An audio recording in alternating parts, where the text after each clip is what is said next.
এখন আমরা পঞ্চম শ্রেণীর পেজ নাম্বার 34 এর ভিডিও বানাবো। দেখো 34 এর অঙ্কগুলো কিভাবে করতে হয়।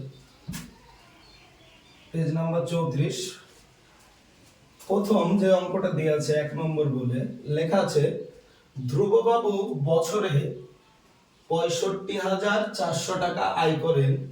বাড়ি ভাড়া থেকে তিনি বছরে আরো ২০,৪৫০ টাকা আয় করেন। তিনি বছরে মোট কত টাকা আয় করেন? আয় শব্দের অর্থ হচ্ছে ইনকাম করেন, অর্থাৎ বলতে চাই যে তিনি বছরে কত টাকা ইনকাম করে থাকেন। তো এইখানে দেখো একজন ব্যক্তি আছে, তার নাম ধ্রুববাবু। ধরে নাও বিষয়টা এইরকম একজন ব্যক্তি আছে, এই ব্যক্তিটার নাম হচ্ছে ধ্রুববাবু। ধ্রুববাবু এই ব্যক্তিটি বছরে অর্থাৎ বছরে অর্থাৎ 1 বছর আয় করে।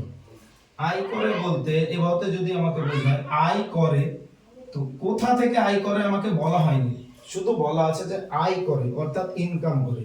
তো কত টাকা ইনকাম করে? তো দেখো বলা আছে, দেখো 6, 5, 4, 0, 0। তার আমরা জানি একক, দশক, শতক, হাজার, অযুত। অর্থাৎ বলতে পারি দেখো ৬৫,৪০০ টাকা এটা আয় করে। আর তিনি কি করেন, তার একটা বাড়ি আছে, ওই বাড়িটা তিনি ভাড়া দেন। তো ওইখান থেকে বছরে অর্থাৎ 1 বছরে টাকা পান। দেখো 2, 0, 4, 5, 0। এখানে আমরা দেখি দেখো একক, দশক, শতক, হাজার, অযুত।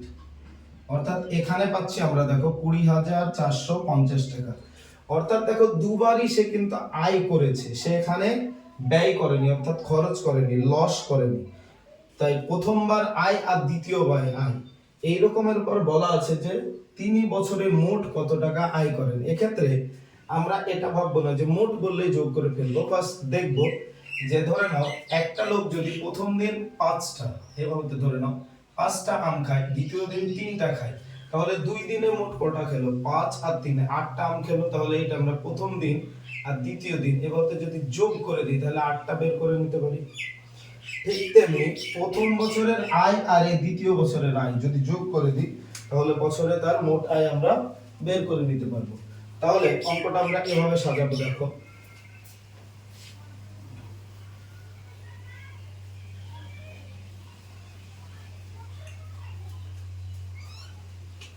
প্রথমে লিখবো এভাবে ভালোভাবে, শুধু ডাইরেক্ট যোগ করে দেবো না।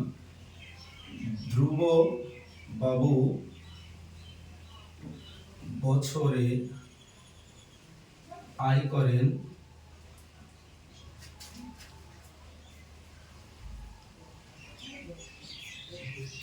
কত? দেখো ৬৫,৪০০ টাকা। আর কি করছে? তো বাড়ি ভাড়া দিয়ে এখানে তিনি লিখে দেবো। দেখো তিনি বাড়ি ভাড়া দিয়ে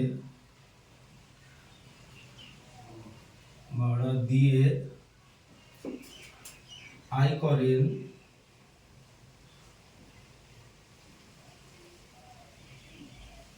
কত টাকা আয় করছে? বাড়ি ভাড়া দিয়ে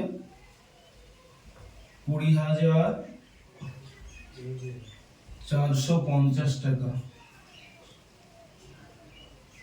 এবার দুবারের আয়টা আমরা যোগ করবো, অর্থাৎ এবার বলতে পারবো অতএব তিনি বছরে মোট আয় করেন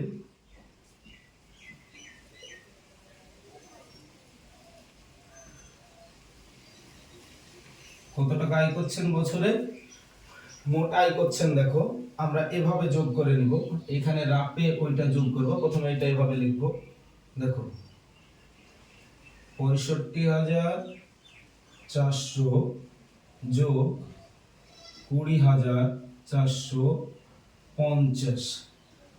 তারপর এইটা যোগ করে নিব রাপে, কিন্তু লিখবো এভাবে।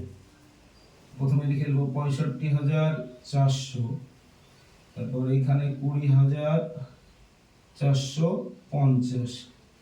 তাহলে আমরা এই ক্ষেত্রে যোগ করলে কত পাচ্ছি দেখো ভালো করে, 0 0 যোগ করলে 0ই হয়, 0 আর 5 যোগ করলে 5 হয়, 4 আর 4 যোগ করলে 8 হয়, 5 আর 0 যোগ করলে 5 হয়, 6 আর 2 যোগ করলে 8 হয়। তাহলে আমরা টোটাল কত পাচ্ছি দেখো, 85,850 টাকা। তাহলে পাচ্ছি 85,850 টাকা। এটা হয়ে গেল আমার প্রথম প্রশ্নের উত্তর। আশা করি বুঝতে পেরেছো।